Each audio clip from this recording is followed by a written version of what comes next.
In case any of you guys live under a fucking rock, we're asking Alexandria!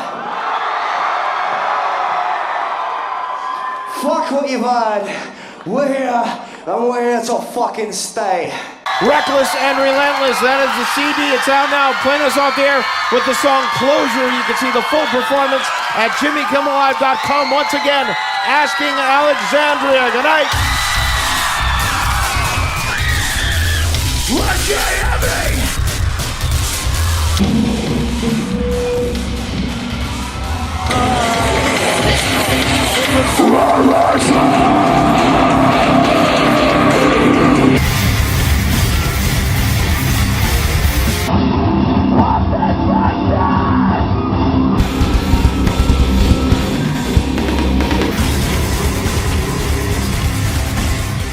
All right, hello, all you party animals, sinners, ne'er-do-wells, and rabble-rousers out there, all my rock and rollers. How's it going? It's the springtime representative back again. Yes, spring has sprung. It's beautiful outside. Y'all ready for a little round two of the wild rise of Asking Alexandria? I know I definitely am. I'm excited for this one. We started in the 50s. Yeah. After the 3 platinum records that came out in the first week. Well, first 4 days. Well, yeah, the albums came out over 4 days, and each one went like, I think it was Diamond Records. Yeah. Then. So obviously, Iron Maiden hit us up and were like, "We need you to tour with us in Australia." So we were like, "Well, I guess, if you need it." So, but we wrote some songs, like 3 songs. We wrote 3 songs. And then we were like, let's go to America, why not? We'd never played a show for anything. We went there, recorded some demos, and somehow got signed. What knob-headed signers. It's like, yes, the world needs to be exposed to these people. Yeah. Whereas usually they'd be like, let's drown them in a bath. Yes. These are terrible people. So in the part 1 video, we went over the early years, the initial rise, and obviously the blatant in-your-face RAR XD scene kid era of metalcore titans Asking Alexandria.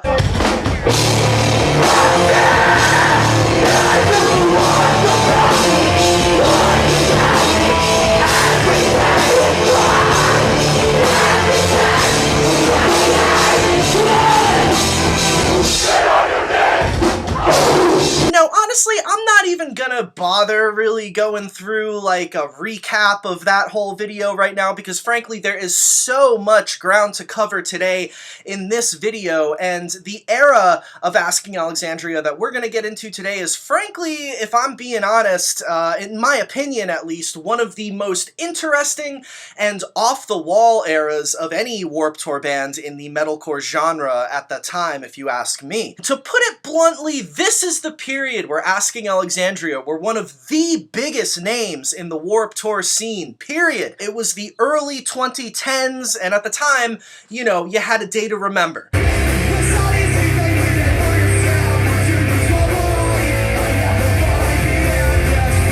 You had Of Mice and Men.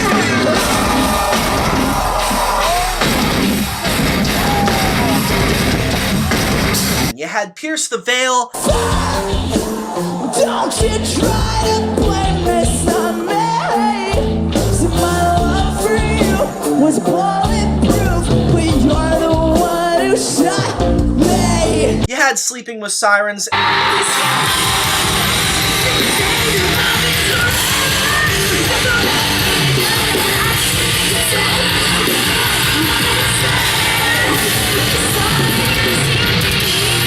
And, of course, you had freaking Asking Alexandria.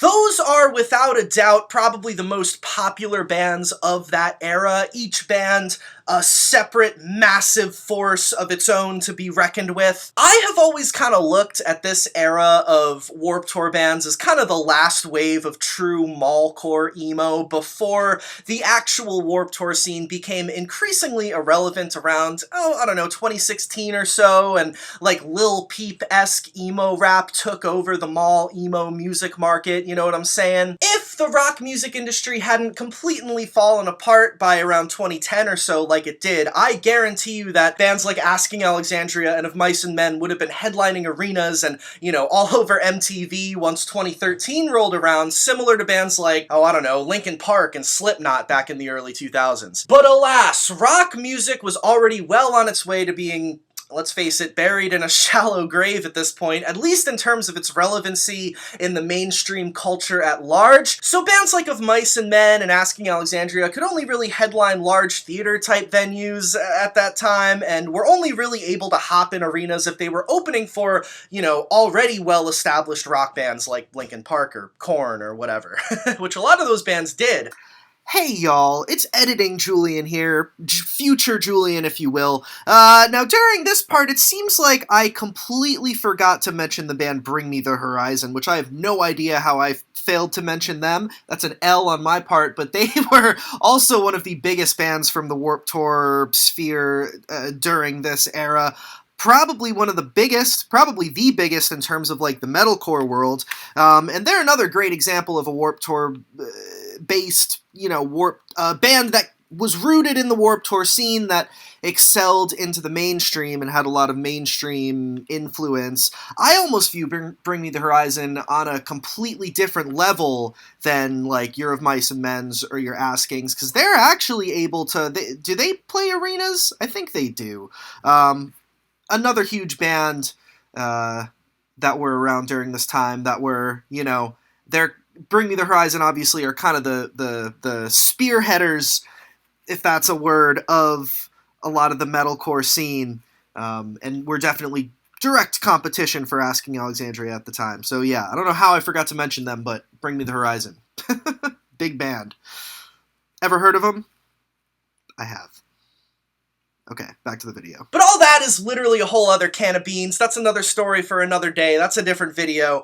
Asking Alexandria, that's what we're talking about right now. Asking Alexandria, let's get to it. To put it bluntly, what we're going to be talking about today, is the rock and roll era of Asking Alexandria. Aside from them being at the height of their overall popularity at this time, this era was also them at their drunkest, their wildest, as well as their just generally most unpredictable and without a doubt their most unstable. There was a lot going on in the Asking Alexandria camp at this time. Asking Alexandria were obviously balls to the wall determined to become a huge band in the Stand Up and Scream era, and they basically did everything right in terms of being able to reach those goals. They were hungry enough for it, but this is the era where it almost got way too big too quickly, and before long the wheels had completely flown off of the unstoppable monster that was Asking Alexandria. Someone to dedicate this song to. Ben, you pick someone to dedicate this song to.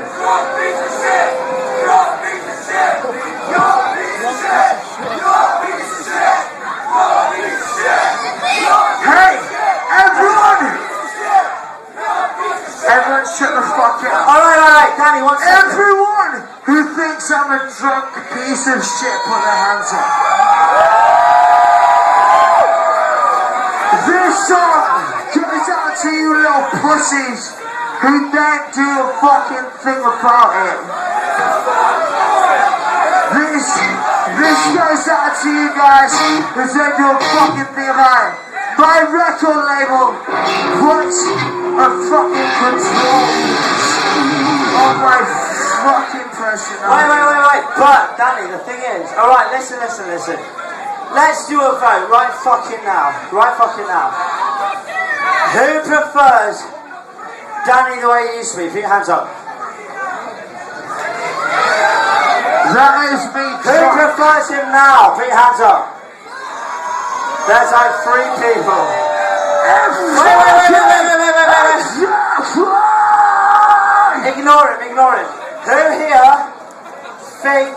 here will support us in putting my best friend through rehab and making him better? Put your hands up.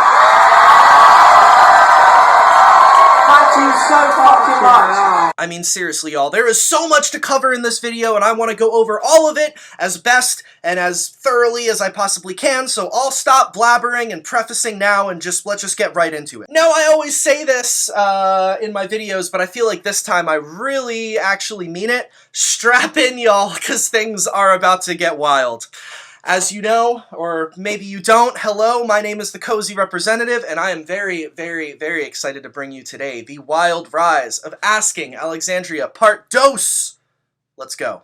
Hey y'all, real quick before we get started, I want to give a huge shout out and a huge thank you to all of my patrons who support me on Patreon. Y'all are the best. If you're interested in supporting me on Patreon, I've got a link in the description, and you can get all sorts of bonus content on there, plus early access to check out my videos before anyone else sees them. And once again, big thank you and shout out to all my patrons out there. Thank you so much. Also, real quick, before we get back to the wild story of Asking Alexandria, I gotta give another huge shout out and thank you to today's sponsor, Ride or Die Clothing. Now, you see, everyone at some point in their life will face a common problem. You probably know where I'm going with this. A serious, possibly life-threatening lack of swag. Now, because I'm so thankful for everyone's support, on my videos, watching and commenting and being so awesome, I want to pay it forward and give back to the people and really, take this opportunity to try to help all of you at home and provide you with an opportunity to generally improve your swag if you need it. Put some spring in your step with some awesome t-shirts, some awesome new t-shirts. Whether you're terminally ill from a critical lack of dopeness, or if you're just looking for something new to impress that special someone. That being said, I've got the thing for you. As far as awesome shirts, I can't say enough good things about what Ride or Die Clothing has to offer. Put some spice back in your wardrobe and check out what awesome swag Ride or Die Clothing has to offer. Frankie, who owns and operates Ride or Die, is a close personal friend of mine, and I swear by his merch, his brand, and his vision, and I couldn't be more stoked in helping him out and being a part of his journey. Now, to check out Ride or Die, you can follow them on social media at Ride or Die Brand on Instagram or Ride or Die Brand on Twitter. Or if you want to purchase some of this fresh awesomeness, which you should, you can pick stuff up at rideordieclothing.net. That's rideordieclothing.net. And at checkout, if you use the promo code COZYREP, that's COZYREP in all capitals, you can get 15% off of your total order. How awesome is that? Big thanks to Frankie and Ride or Die for sponsoring this video. And with that, onwards to, today's video. Thank you.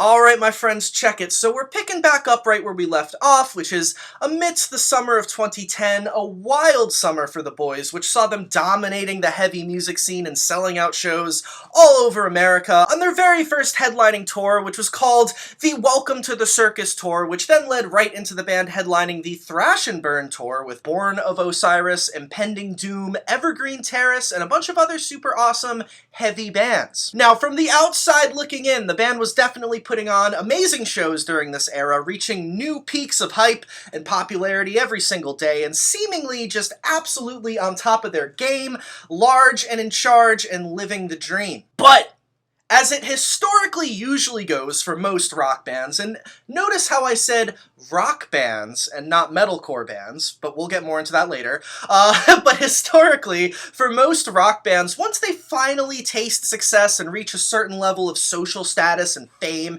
it tends to go to their heads a little bit. And, a lot of times the people who are in these rock bands are, the type of people, the type of creative people who are usually predisposed to deal with some form of addiction issue or mental health struggle at some point in their lives, which only ends up being amplified and in a lot of ways encouraged to push their own personal alcohol and drug consumption to great excess by living the rock and roll lifestyle. I mean, hey, think of it this way. You're like 19 years old and your band is blowing up, you're young, you're like kind of dumb, you know, and you just want to have a good time. Maybe you struggled with depression or not having many friends, or, you know, you weren't very accepted as a kid before the band took off. Most people who want to make it in a rock band were, you know, not very accepted as a kid, just statistically and historically. So it makes sense that people in this position would party. And during the summer of 2010, once Asking Alexandria started headlining these big tours, that's exactly what they started doing. Partying. It's candy camera.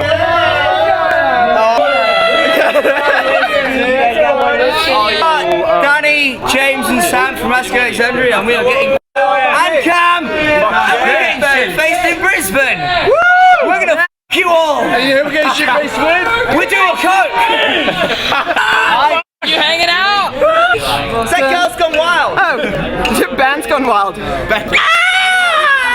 This is hair metal of the new century! I wish. It's all about the hair. Get the back home, and then you can play as bad music as you want. Is that how it works? I've been trying to figure that out. Dude, you just get a really nice haircut, play some open breakdowns.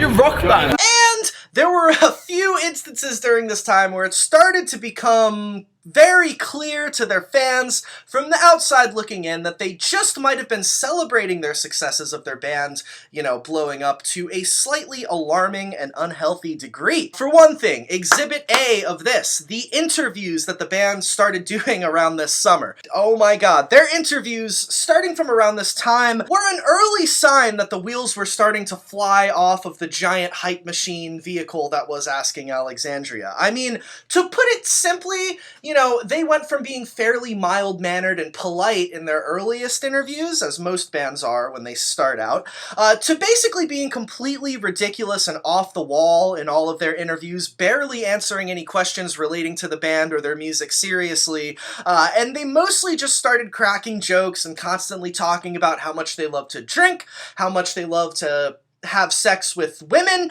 and ultimately started just selling you this idea that they were really actually for real modern day 80s rock stars. Nice. Okay, well let's just talk about the Thrash and Burn tour. Third night in, but how's it been so far? Fucking awesome. To be completely honest, we were really nervous because, well, let's face it, we're the pussy band on a heavy tour, but honestly, it's been awesome so far. It has. Lots of boobies, lots of mosh pits, lots of alcohol. It's been fun. It's been good. Lots of different fans, aging and exactly different. Yep, there are some over 18 ones, which is always nice. Let's talk about the last time you guys were here at the When we sold it out. Yes. All right, yeah. All right. Let's talk about it. I know it was really hot in here. Yeah, it was hot. There was girls walking around with the shirts off in our green room. I know it was hot. I hear it was sold out. Yeah, I think it was sold out. Sold out. In our dressing room, we had like some girls walking around with their shirts off, just as entertainment for our eyes. It was fun. It was a good show. If you girls are out there, come back. It was alright. They were more like udders, but whatever. Yeah. One of them had really nice boobs, so it's okay. Well, I know you said the last show here was pretty crazy, so let's talk about autographs. I mean, where's the strangest place someone's ever asked? I signed someone's penis. I signed a gooch. So you did it. I was gonna say, did you do it? I signed a gooch. That's even worse. It's hairy and shit. Fucking awful. I signed a girl's belly button from the inside with a little pink pencil. It's gross. When you guys are in the States, what's something like you've become very accustomed to? Something favorite, like any restaurants? I don't know, any. The being drunk. The accent's got pretty. We've got used to that now. Okay. We do pretty much get all the alcohol we ask for, so that's awesome. That's awesome. Become a big part of our lives. Our accents do seem to help us get what we want, which we use to our advantage. Yeah. I asked for $1 million the other day. We got it. Oh, nice. No, I didn't get it. I got a Big Mac though. Oh, got a Big Mac. tastes good. I'm about to get some cigarettes. Some girls are buying me cigarettes right now. And I know, you might say, Julian, come on, this isn't an example of them starting to fly off the handle as a band or whatever. They're just being goofier and more fun in interviews. It's no big deal, and I agree for the most part. It's totally cool if bands want to be goofy in interviews, but it's not simply just the goofiness that I'm even referring to right now. It's more so their blatant fixation and enthusiastic promotion of crazy, out-of-control partying, rampant and dangerous drug and alcohol use, etc. I mean, sure, they're being absolutely hilarious about it, but putting that message out there so blatantly and excessively all the time is only gonna, like, boomerang that destructive energy right back to you, you know, like, kind of like some law of attraction type shit. I mean, around this time, the band started almost being primarily known for how much they like to party, just as much, if not more, than they were known for their music, in a way. Which, I doubt they realized it at the time, but I don't think that's healthy for a band as a whole. I mean, look, I get it. Partying is fun, it's good to have a good time, rock and roll, whatever, but if you make your whole thing as a band just like, we're party animals, we like to party, come party with us, people are going to start bringing you drugs and alcohol for free while you're on the road, which is going to seem awesome at first because you're fucking 19 and you're in Asking Alexandria and your band is blowing up, but that type of environment always will inevitably harbor insane levels of destruction and dysfunction within your band and your personal lives at some point. I mean, that's how people die. Look at Lil Peep. That's basically exactly what happened to him, and that's what happened to a lot of other musicians who have tragically passed from just overdoing it on the partying. But hey, more on all that later. Another aspect of these interviews back in the day was that, you know, they obviously were really so unhinged and raunchy. Most of their fans, almost all of their fans, were like 14, 15 years old at the time, and, you know, not to be like McGruff the crime-fighting dog or whatever, but you're definitely not a good influence telling your, like, mostly 14-year-old audience that excessive alcohol consumption is a really good, cool thing. You know, bad role models, blah, blah, blah. But that's like kind of the cool, fun thing about Asking Alexandria during this time, is they really did not give a single fuck about any of that. They were like, this is us, rock and roll. If you don't like it, you can fuck off. This is who we are, which is awesome. Exhibit B! The Exhibit B I would like to present to the court of the craziness going on during this time is this video that was posted on the internet, on YouTube, in late summer of 2010. Kind of an infamous video at the time of Danny Worsnop getting pretty drunk with a bunch of shirtless dudes in a bed with some girls filming it in a hotel room, and he was just telling us all how he really feels from a hotel bed with a big bottle of Jack Daniels in between his legs. Check it out. Between the American crowd and the European crowds are shit. I don't like Europe and England. Yeah, they're like her, rubbing her crotch. Not very arousing. And you call yourself a journalist. My question is, how can you be so cross yet have a larger vocabulary than most Americans? Because I'm turgid. Okay, because turgid. Because I am from England, and that means that we have educations. I know you guys don't know what that is because it's more than 3 syllables. Why don't we just have a guy who makes fake IDs on tour? Because that can still get you in trouble. Because then their vaginas are still too small for my massive dick. That's a lie. I don't have a massive dick. It's fulfilling if your vagina is the size of a belt loop. This is how big my penis is if I'm lying. You can Google it. My penis is huge if you're a small rodent. Some people have hearts and souls. Not me, but I've heard that some people have them. I've read about them in a book once, but not really because I was too busy looking at the pictures of tits. Okay, now, it was during this time of rock and roll excess and success that Asking Alexandria decided to strike while the iron was hot and go right in to start writing and recording for their second full-length record pretty quickly after the release of their first album. I believe that half of the recording sessions for album number 2 occurred before the 2 headlining summer tours, and the other half of recording took place after the band had returned home from those tours that fall. Here is some footage from those studio sessions of the band recording album number 2. Check them out. You taking a shit? Yeah. It says that it's the science of health what are you doing here? and the prevention of disease. Snore we pooped together. Tyler, go film the fucking line! Go film the cube, Tyler, now.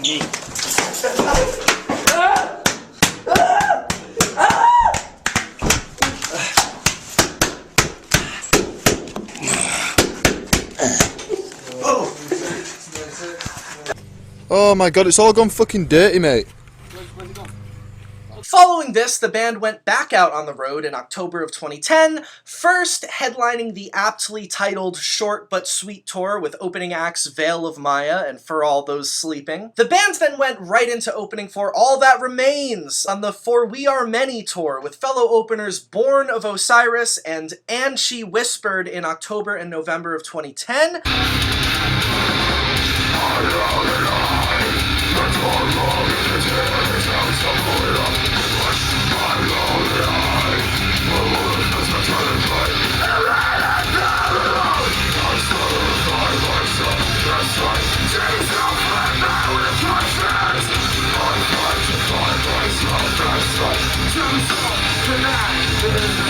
The band then closed out the year by going out with Miss May I and the Amity Affliction in December of 2010 for some tour dates in the UK. Funny enough, these shows were actually the first time that this version of Asking Alexandria had ever played in the UK, which must have been such an awesome, victorious, like, fuck you moment for the band. The first shows they're playing in their respective hometowns, and they're already an insanely popular, huge, legit, successful band. What a special moment, am I right? So, around this time, on December 21st of 2010 to be exact, the band released an EP called Life Gone Wild through Sumerian Records. Now, unlike Stand Up and Scream, this EP was not exactly all that well received by their fan base at the time. Most people were just like kind of confused by it more than anything. You see, okay, just to preface this, I found this out while researching for this video, that apparently this EP was originally supposed to be bonus tracks for like a reissue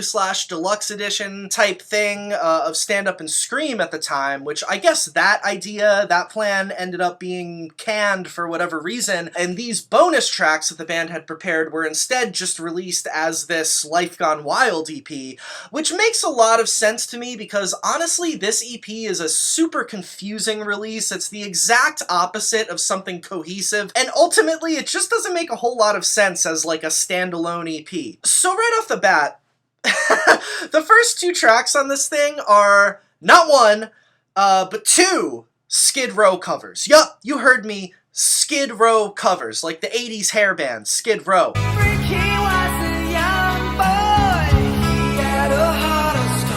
So, picture this, right?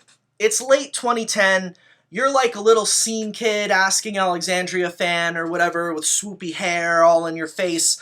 Asking Alexandria, that dope new metalcore band who kind of sounds like Attack Attack, you know, they had songs like The Final Episode and The Single Moment of Sincerity all come out fairly recently. They're like super heavy, man.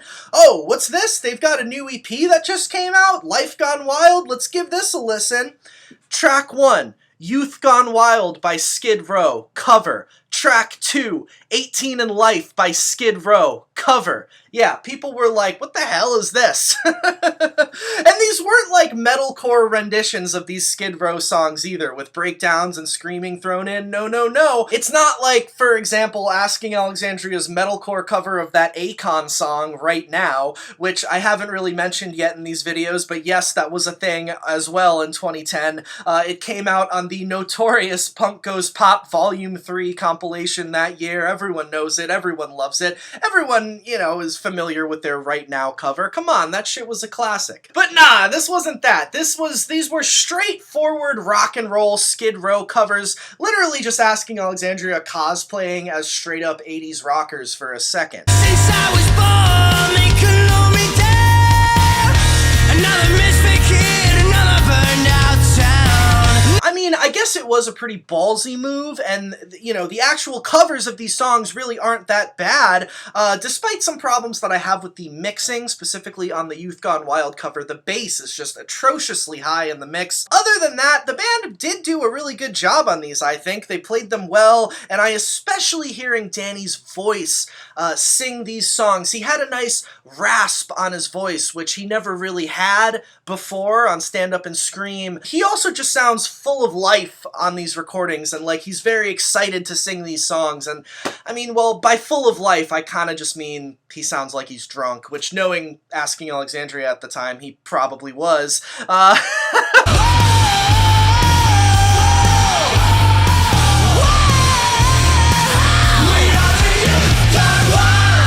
So it's not that these covers are, like, bad, they were just weird and confusing to people. They didn't make sense at the time, and it just seemed kind of off-brand at that time for Asking Alexandria. But little did people know, Asking Alexandria covering these songs so blatantly on this EP was actually low-key Asking Alexandria making a statement, drawing a line in the sand between what you thought the old Asking Alexandria was and the new identity that Asking Alexandria were going to start embracing from here on out. But more on that in just a moment. Waiting for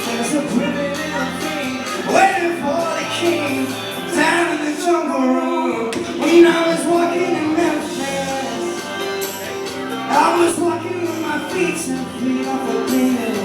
The next two tracks on this EP are like electro dubstep remixes of two of their songs. Apparently the band used to be super into trance music and dubstep at the time, electronic music, whatever, as well as metalcore and 80s rock. So much like the Skid Row covers, these dubstep remixes were kind of Asking Alexandria's way of showing their fan base different types of music that the band were into, and different musical styles which you may or may not have realized actually were big influences on their music. Get on your knees.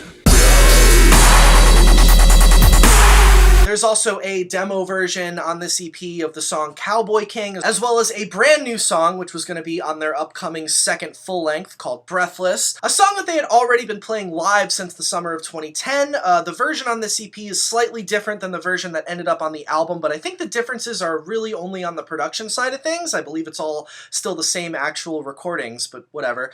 Anyway, as you can see, this EP is kind of just a hodgepodge of all different kinds of stuff thrown together. I definitely wouldn't call this EP a classic by any means, but like I mentioned a second ago, this EP was a very important marker in the sand as far as the direction that Asking Alexandria were about to start taking things in the future. You see, this EP came with a DVD as well, which featured bonus footage of the band, including some exclusive interviews with Danny and Ben that they had done around this time, which took place in the Sumerian Records office. Now, in these interviews, they are very interesting because they talk about what their current influences were around that time, their upcoming second record, and ultimately the direction they wanted to start taking Asking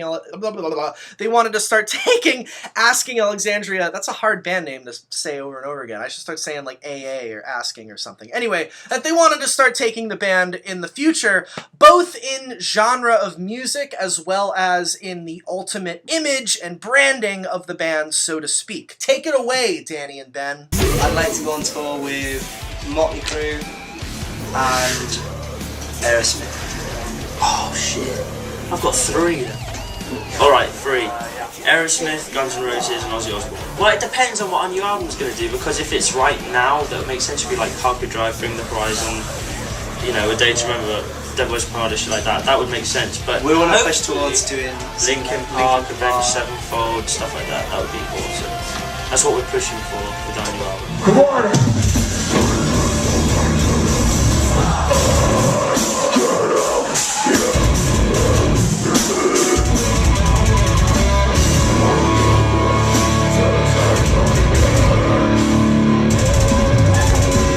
My influences as a guitarist personally are like Gary Moore, B.B. King, Eric Clapton, you know, Slash back then, you know. There's lots of stuff he's very heavily influenced by, like Slash. I only really listen to like 80s heavy. Yeah, like I don't listen to anything else really. But we feel like bands can be influenced by the bands, you know, which we are. That's why we play music. They've influenced us enough to make us want to play music. We went in with the mentality of fuck our last record. We're gonna make people forget it ever existed by writing something a million times better. Because like when we wrote it, it was current and it was kind of new, but it's just become the typical cliche. Everyone's doing it. Like everyone's doing the same shit as we've done. So we just want to shock everyone every time. Like we want to surpass everyone's expectations. So we don't want people to go, yeah, I was expecting this. Good album. I like it as much as last time. We want people to go. We want to improve. Did this come from? We want to improve music as it is now. Like all the bands that like in our music that are releasing albums, we want to show them what they should be doing instead of writing the same bullshit. Kind of taking like a more rock and roll approach in certain aspects. And yeah, you're not gonna put it in your CD player and hear a fucking Aerosmith song, but definitely like at the heart of this band and just the way we feel and our attitudes towards everything is very, very much, you know, it's very 80s. Like just the way we've approached everything, what we want to do in the future. When we were writing this album, we were thinking of like what it was like back then to write an album and what everything stood for. So you just got drunk and wrote a song. 2012 is supposed to be the end of the world. That's because by that point everyone will have heard our album and can die happy. So everyone's just going to be mass suicide. We've heard the best thing in the world. We want to release some rock and roll albums. We're the pinnacle. Everyone's going to go, it's never going to get better than this. I may as well just kill myself now and die happy, knowing the last thing I heard was the last thing Alexandria knew. Or we're going to reach the pinnacle and release a shit album, and everyone's just going to kill themselves out of misery. So we're going to get drunk and someone's going to shave our hair off, and then everyone's just going to cry themselves until there's no liquid left in the bodies, and everyone's going to do it. Yeah, because the only reason people like us is the hair. Gross tall hair. Tall hair. I washed my hair last night. I know, next year though it's going to be sick. We're going everywhere, aren't we? We're going to Australia, Japan, Indonesia, Singapore, Europe, everywhere. It's going to be amazing. Fuck our way to the top. So, there you have it. At this moment in time, although Asking Alexandria very much were a band who started off as a straight-up scene metalcore band who came from the Warped Tour metalcore world and obviously the RAR XD, like scenecore, whatever you want to call it, world, at this point, they were like, yo, listen, guys, we listen to Guns N' Roses and Motley Crue, okay? We don't want to be a scene-core band anymore. We want to be a rock band. We're a rock band. We'd much rather tour with Linkin Park and, like, literally Aerosmith as opposed to Bring Me the Horizon or The Devil Wears Prada or whatever. It's interesting because historically, Danny was always the one who was most vocal about the fact that he only really listened to 80s rock music. In interviews, he was always like, I don't even listen to the kind of music we play. I hate this modern screamo shit, you know, referring to metalcore and general scene music. What is your main influence in music? Beyond vagina. Pussy. No, I like 80s hair metal. I don't like all this modern screamo bullshit, if I'm completely honest. I know people are going to think I'm joking with that, but I'm not. I like 80s rock and roll. I like rock and roll. Rock and roll's nice. Wasp. Wasp are amazing. Oh, that's cute. Rat are amazing. I like Tesla. I like Warrant. I like Winger. Oh, I fucking love Winger. Winger is shit.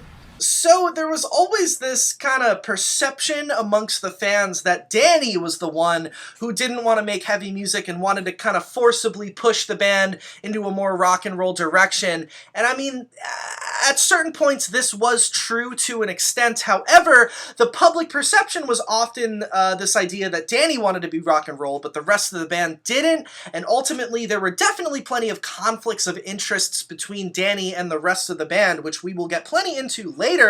But as you can tell by these interviews that I just showed you, obviously Ben was also very gung-ho about wanting to shift the band into more of a rock direction, and seemingly the whole rest of the band was on board too, considering they all agreed to do these Skid Row covers, and they were all just generally in this new mindset of wanting to slowly but surely push Asking into the straight-up rock world as opposed to the Warped Tour scene kid world or whatever. Very controversial at the time, very out of left field, very different from what a lot of other metalcore bands were doing. However, much like something that I brought up when I was talking about Stand Up and Scream in my previous video, Asking Alexandria still weren't exactly inventing the wheel here when it came to a Warped Tour metalcore band embracing the spirit and music and fashion of 80s hair metal arena rock. Y'all probably know where I'm going with this, but Ronnie Radke, man. I mean, back in 2006, when he was part of the original lineup of Escape the Fate in their Dying Is Your Latest Fashion era, they were already doing the whole Warped Tour post-hardcore band meets 80s glam rock attitude and aesthetic like 5 years before Asking Alexandria started doing it too. You could say that early Escape the Fate was the first band to really bring this 80s glam influence into the Warped Tour sphere before a lot of other bands started doing it too. Like, for example, Black Veil Brides are another great example of a glam rock inspired Warped Tour band who were also doing the whole glam Warped Tour thing a year or two before Asking started moving in this direction as well. So it wasn't completely out of the question for a band who existed in the Warped Tour metalcore scene to embrace 80s hair metal and all that, but it was always a controversial thing for Asking Alexandria because most people still to this day have always wished that they would have stayed the swoopy-haired scene kids synth breakdown machines that they were on Stand Up and Scream because, you know, Asking didn't exactly start off as a rock and roll band. People got introduced to something different, and when any band changes, there's always going to be people who can't accept it, who won't accept it, and this has always been especially true for Asking Alexandria, and it started at this point in time with this Life Gone Wild EP, where they first kind of told the world, hey, we're not a Warped Tour band, we're a rock band, and we want to tour with freaking Aerosmith one day. There you have it. Alright, y'all, so guess what? Asking Alexandria's second full-length record, which was entitled Reckless and Relentless, was released on April 5th of 2011. It was produced by Joey Sturgis and released through Sumerian Records, just like their previous full-length was.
Some real quick fun facts about this album. Believe it or not, this record charted at number 9 on the US Billboard 200 and moved more than 31,000 copies within its first week of release. Now, I don't need to tell you all how insane it is for a band like Asking Alexandria, a metalcore band in the year 2011, to reach sales heights like this. I mean, seriously, man, you know, like I said, this is like right at the very tail end of the era where rock bands in general were even able to move physical CDs. That whole thing was about to die. So that's a rock band, or a rock-leaning band, that's not just 4 on the 4 pop music, reaching number 9 on the Billboard charts in 2011 is in itself a big accomplishment. Also, you know, these numbers were also fairly unheard of to be achieved by a band like specifically Asking Alexandria.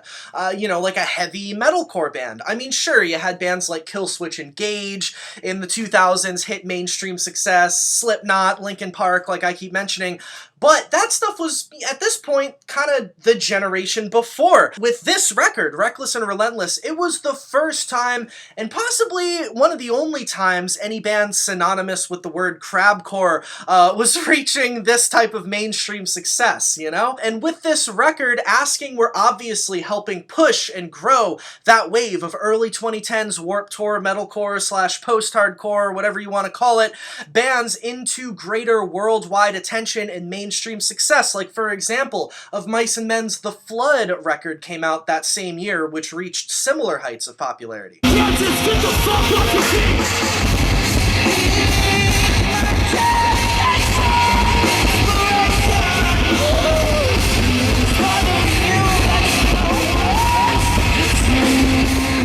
Even though, like I said, this totally is the era where Asking Alexandria started being like, no, we're a rock band, but in the eyes of the general public at large, they were still very much considered a Warped Tour metalcore scene band upon the release of this album. But yeah, either way, like I said, this album sold amazingly well, and it was a huge feat for the guys. They were really killing it, and I think at this point, the band's accomplishments had now far surpassed the levels of success they were initially aiming for and dreaming of back when they first moved to America in the fall of 2008. I mean, fuck, they performed on Jimmy Kimmel on national TV right after this record came out. That's fucking insane. They were up there on TV playing breakdowns and screaming for all of America. Pretty dope. Reckless and Relentless, that is the CD. It's out now. Playing us off the air with the song Closure. You can see the full performance at JimmyKimmelLive.com. Once again, Asking Alexandria. Good night.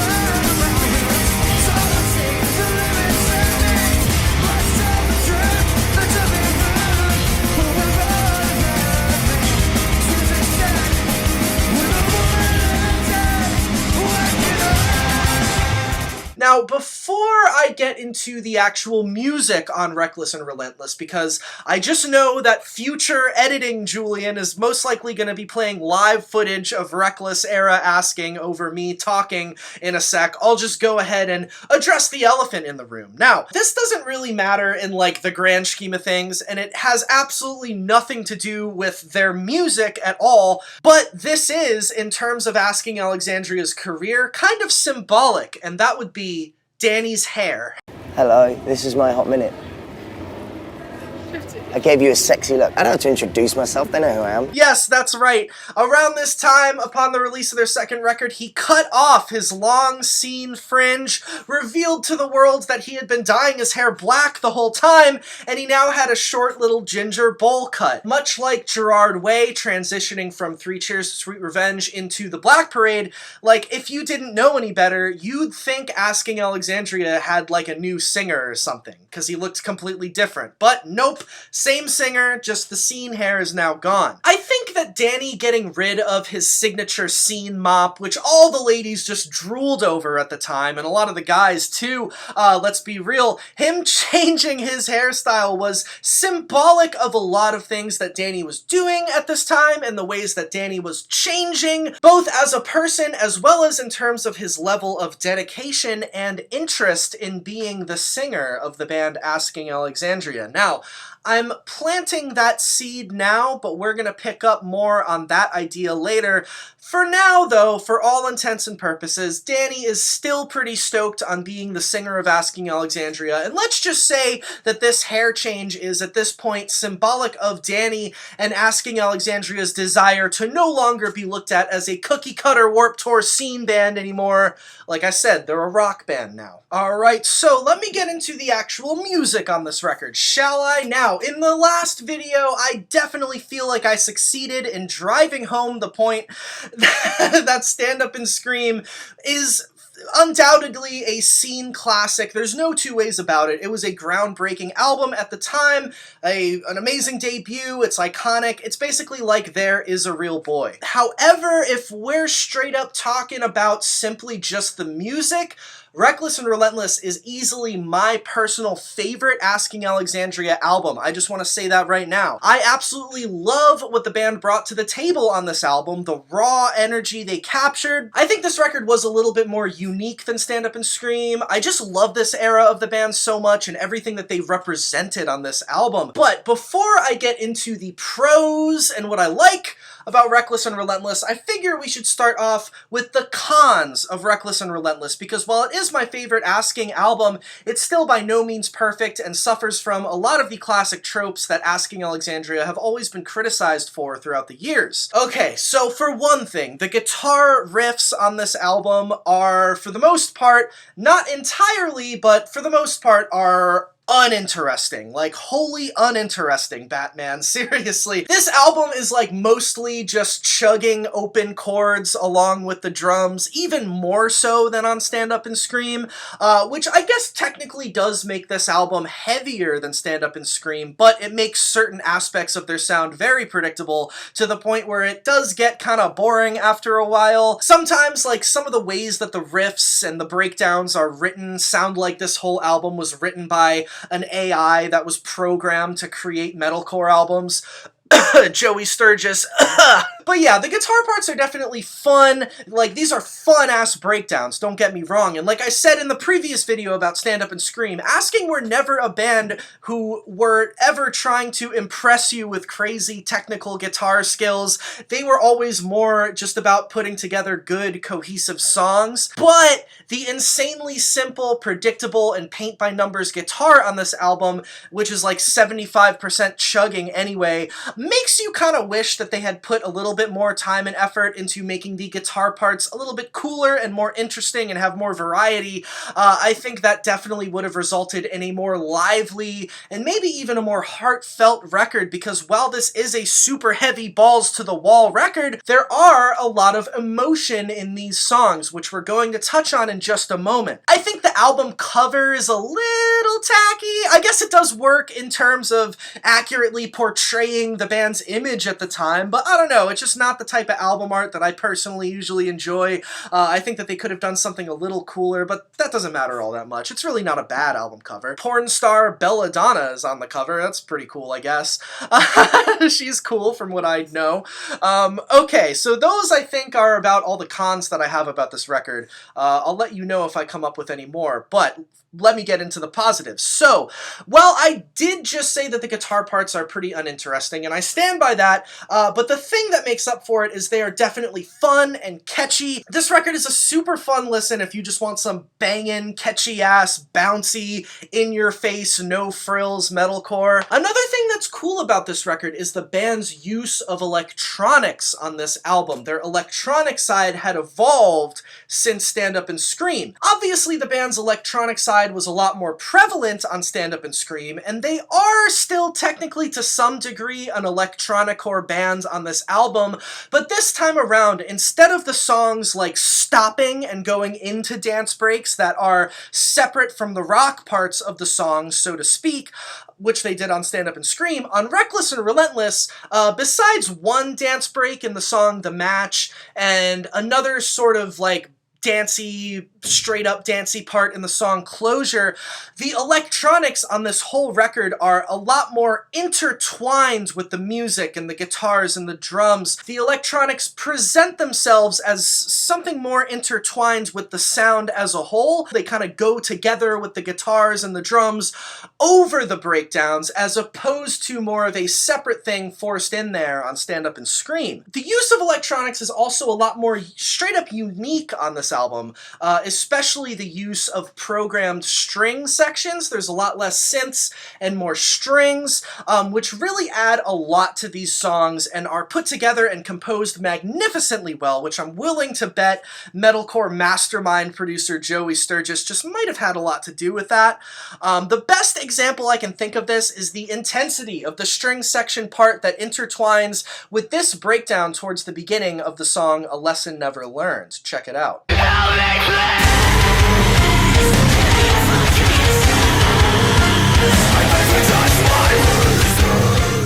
See, it's like there's a simple breakdown, but this epic synth part is like going over it and makes it pop and stand out a little bit more than it would if it was just chugging.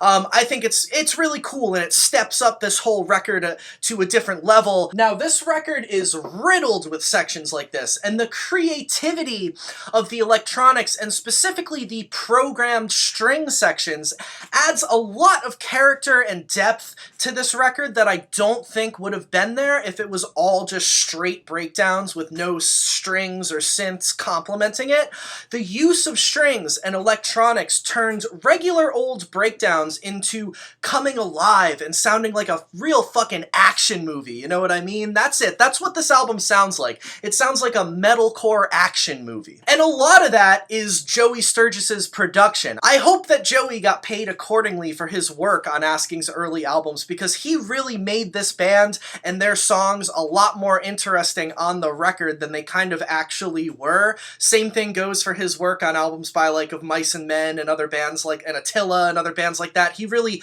brought band sounds to the next level, specifically metalcore bands, and Reckless and Relentless is a perfect example of his great, you know, production skills and talent. Another thing, this record also has great transitions between songs. All of the songs flow into each other seamlessly with cool little transition bits in between the songs, which always slap. It's a very cohesive album, definitely more cohesive and an easier listen all the way through than Stand Up and Scream, I think. It's more refined, beefed up, matured. But really though, my favorite thing about this album, and probably the big reason why this album is my favorite out of the whole AA catalog, is the immense amount of character and personality that this record actually has, thanks entirely to Danny Worsnop's presence on these songs, his vocal performances, his delivery, and definitely the lyrics on this record. The clean vocal parts on this album are definitely a lot more rock influenced, you know, because they're a rock band now,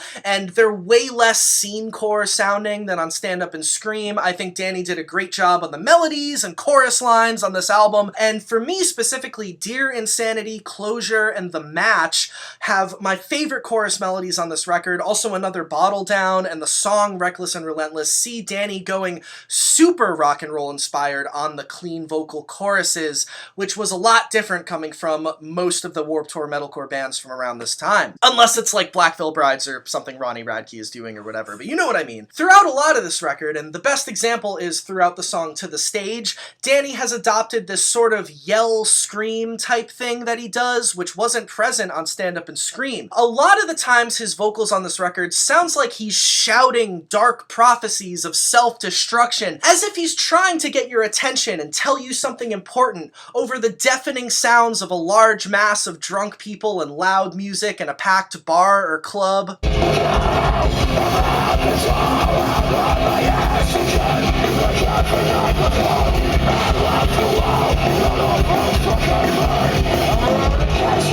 Now, real quick, I just want to go over some of the lyrical content on this record because oh boy.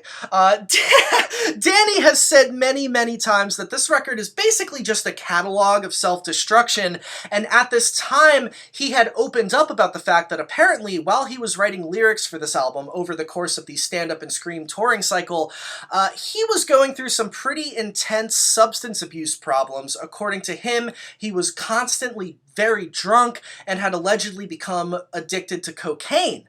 And this record is basically a catalog of just that. A 19, 20-year-old kid in a band that was absolutely blowing up, getting huge, while going through a very difficult and dark alcohol and cocaine problem. Danny even says it himself at the end of the second track on the record, Dear Insanity. Welcome to the diary of a man that lost his mind so long ago. Welcome to the shell of a man with a heart so black and cold.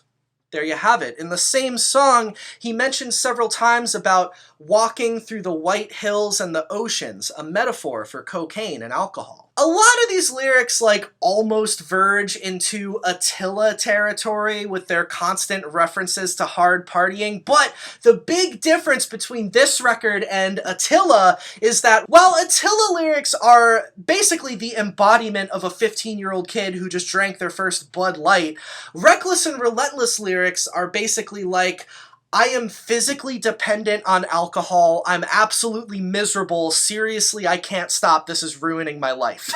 That's what gives this record its character and makes it have so much personality and kind of a lot of depth that sometimes gets a little overlooked, I think.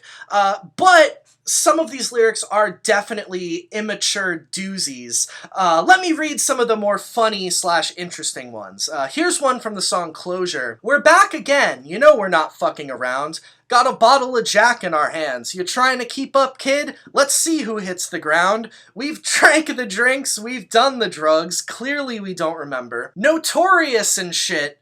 I wouldn't change it for the world. I'm infamous, but damn, you can't help but love this shit. I'm everything we need to make this scene what it should have been. Ooh, bold claim. Remember platinum albums, sold out stadiums? Leave it to me. Let's tell the truth, not to be rude, but we're all irrelevant. This music's dead with a bullet in its head. Let's wake it up. Bold words, Mr. Warsnop. Bold words.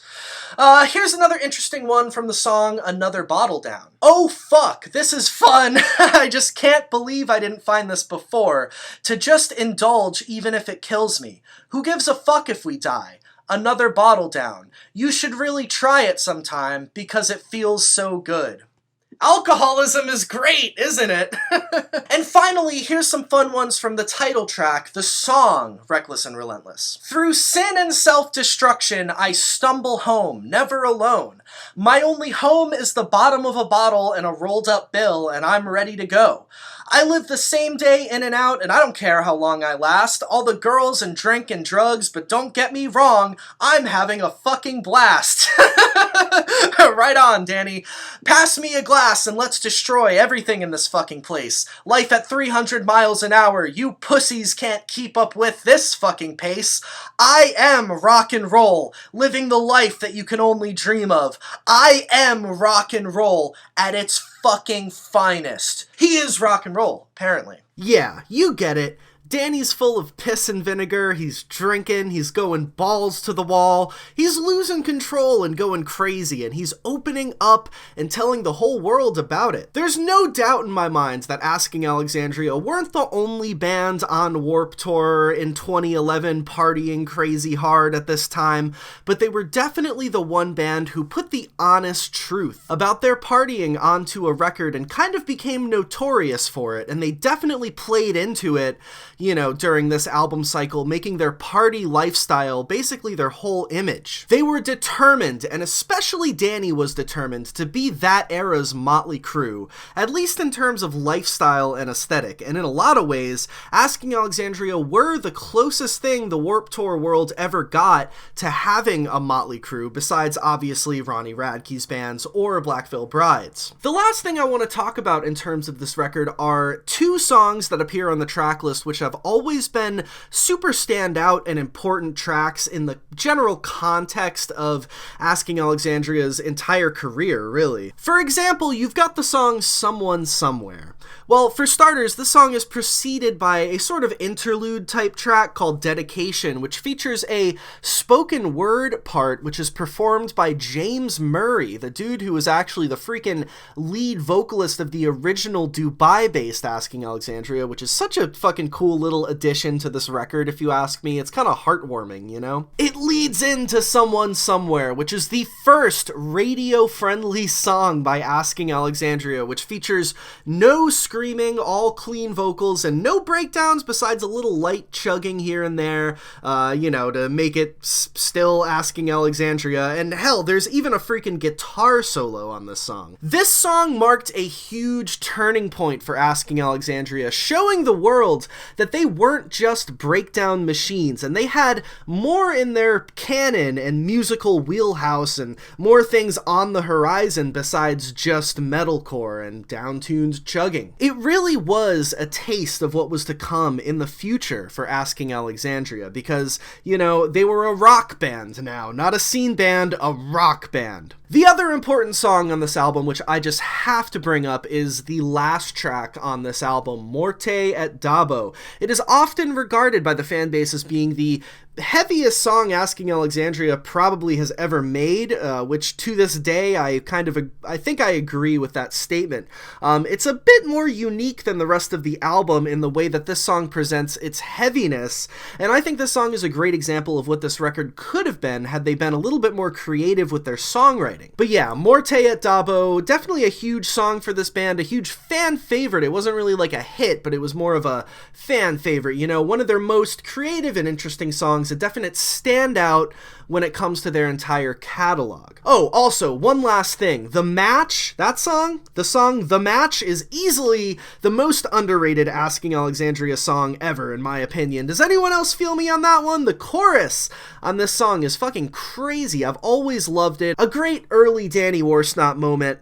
A real diamond in the rough, if you will. They've never played this song live. It's always just been a super deep cut on this album, but goddamn, The Match is so good and so underrated. Anyways, yeah, I think those are all my main thoughts and big points I wanted to make regarding the album Reckless and Relentless by Asking Alexandria. It's my favorite one. It's easily my favorite album in the Asking Alexandria discography. I think it was a little bit weirdly received by the fan base and kids in the scene at the time when it did come out, because it was a bit different from Stand Up and Scream, and let's face it, those 14-year-old metalcore scene kids back in 2011 were straight up impossible to please. But at this point, it's been about 10 years since this album came out, which is crazy. I remember I was 14 when this album came out, so that's a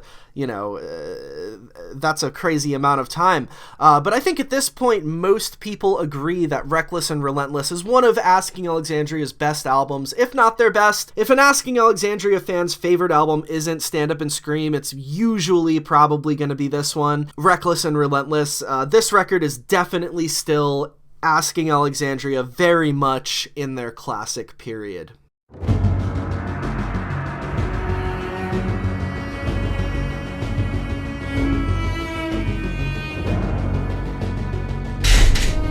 Yes, Charlie Sheen called us. He wanted us to open up on his tour, but we were allowed because we're doing this. It's like going on now.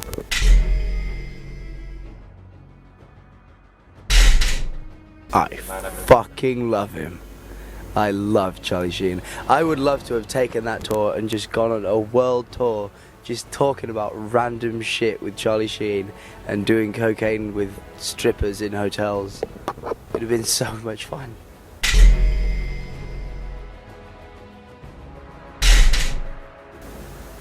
It was incredible, and it was touch and go because it's so different from the first album, but it's also real, and nobody really releases real albums anymore. Like, it's honest, and it's exactly what we're going through and exactly what I was going through. It's just,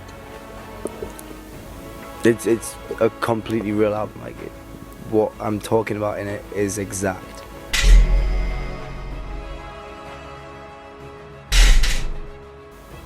Yeah, but at the time I thought it was a good idea because I was on a lot of drugs then, and I was constantly drunk. So at the time it seemed like a real good idea, and since it came out, everyone is just fully all up on my shit about it.